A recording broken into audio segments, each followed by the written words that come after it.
সকালে উঠেই বাসি কাজ ছেড়ে গোপাল ঠাকুরকে দিয়ে আমি রান্নাঘরে চলে এলাম। এসে ভাত বসিয়ে দিয়েছিলাম। ভাতটা দেখো হয়ে গেছে।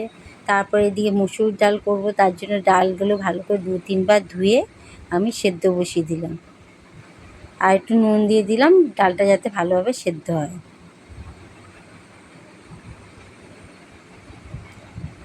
এদিকে কয়েকটা মিষ্টি আলু কেটে নিয়েছি, রাঙা আলু। তার মধ্যে একটু নুন, একটু হলুদ মাখিয়ে আমি মিষ্টি আলুগুলো ভেজে নিচ্ছি তেলে।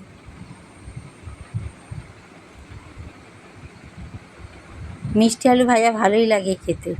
মিষ্টি আলুগুলো ভাজা হয়ে গেলে তারপরে কটা আলু কেটে নিয়েছি। মিষ্টি আলু দেখো ভাজা হয়ে গেছে, তুলে নিলাম। এবারে ওই তেলেই কয়েকটা আলু কেটে নিয়েছি, আমি আলুটা ভেজে নেব। আলুটা ভাজার জন্য আলুগুলো দিয়ে ওর মধ্যে একটু হলুদ আর একটু নুন দিয়ে আমি আলুগুলো ভালো করে ভেজে তুলব।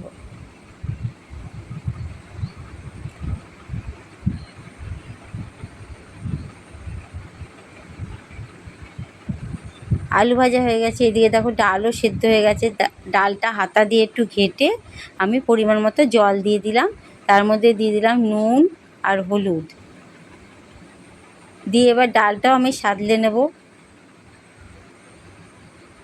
তার জন্য কড়াইতে তেল দিয়ে দিয়েছি, দিয়ে দিলাম একটা শুকনো লঙ্কা, আর দিয়ে দিলাম কটা 5 ফোড়ন আর অল্প কটা জিরে। এই দিয়ে ডালটা আমি সম্বার দিয়ে নেব।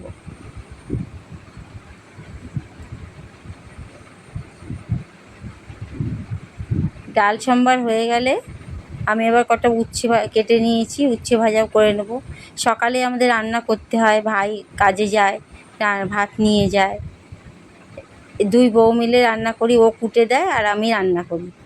এদিকে দেখো সোয়াবিন আলু পটল করব, তার জন্য সোয়াবিনগুলো সেদ্ধ বসিয়ে দিয়েছি নুন দিয়ে। আর এদিকে উচ্ছে ভাজাটা বসিয়ে দিয়েছি, একটু নুন দিয়ে দিলাম, হলুদ দিয়ে দিলাম, দিয়ে আমি উচ্ছেটা ভেজে নেব।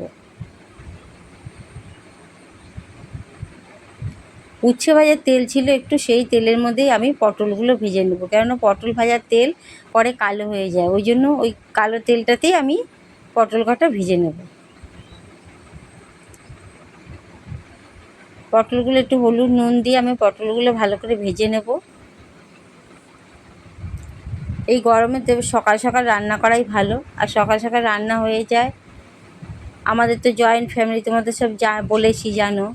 এবার সবাই একসাথে, আমাদের তোমার দাদাভাই থাকে না, ও কলকাতায় থেকে এখানে কাজ করে ওই 15-20 দিন পর পর আসে আবার চলে যায়।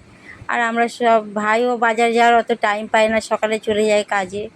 ওই জন্য বেশিরভাগ নিরামিষটাই খেতে হয়। মা নিরামিষ ভালোবাসে, ওই জন্য নিরামিষই করি।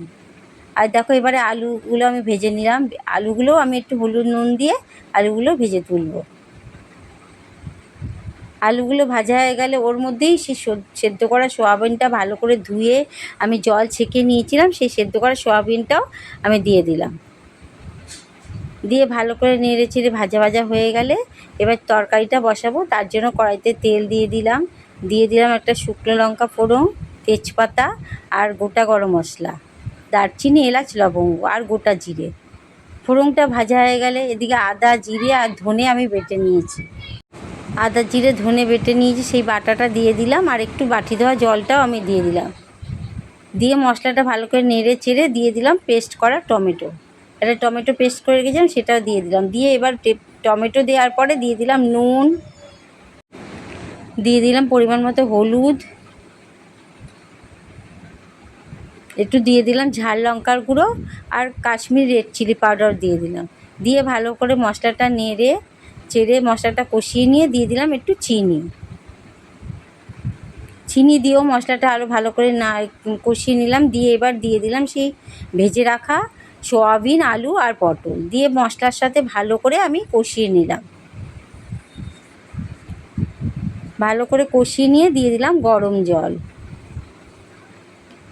গরম জল দিয়ে নামাবার আগে একটু ঘি দিয়ে নামিয়ে ফেললাম। এই ছিল আমার দুপুরের রান্না আজকে। আর কটা ভাত পরে করব, তাহলে হয়ে যাবে। ভালো লাগলে একটা লাইক করে দিও।